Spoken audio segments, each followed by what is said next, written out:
Mesdames et messieurs, bonsoir et bienvenue dans le récap de ce vendredi 12 août 2022 sur Diaspora Action, dont voici les principales de l'information.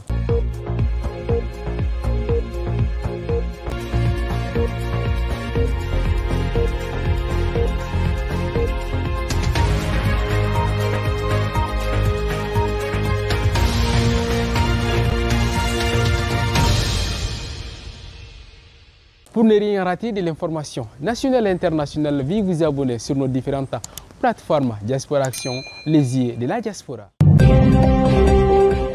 Lutte contre le terrorisme, l'armée malienne renforce son arsenal militaire. C'est à travers le chef d'état-major de l'armée de l'air, le général de brigade Aliou Boyera, que le président de la transition, son excellence, le colonel Assimi Goïta, a remis officiellement les clés des aéronefs militaires ce mardi 9 août 2022 au pavillon présidentiel de l'aéroport international Modibo Keïta Séni, en présence du premier ministre Choguel Kokalamega, le président du CNTU, le ministre de la Défense et des anciens combattants, le colonel Sadio Kamara. A noter que ces aéronefs sont composés d'un CASA D-194, des hélicos de combat et de transport, des avions de chasse spécialisés dans l'attaque au sol léger et des radars. Selon le ministre de la Défense et des anciens combattants, l'objet de ces renforcements est de refonder une armée malienne professionnelle, bien équipée, bien entraînée et dotée d'un bon moral.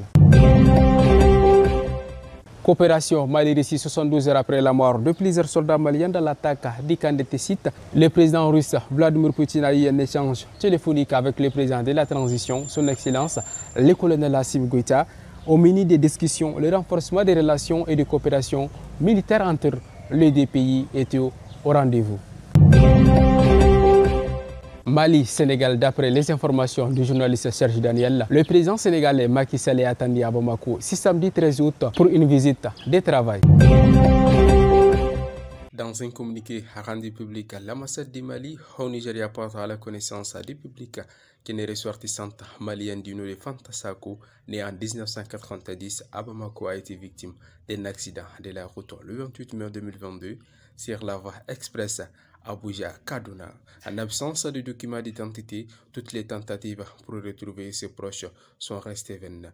A noter que pour l'ambassade, l'intéressé reçoit actuellement des soins dans un établissement hospitalier du pays. À toute fin utile, veuillez contacter l'ambassade du Mali à Abuja. L'ambassadeur de la République du Mali à Nouakchott, dans un communiqué informant le Malien établi en Mauritanie, que les autorités mauritaniennes ont décidé de la fermeture des sites miniers d'exploitation artisanale de la localité de Tijirit, zone de Chami, à compter du 14 août 2022.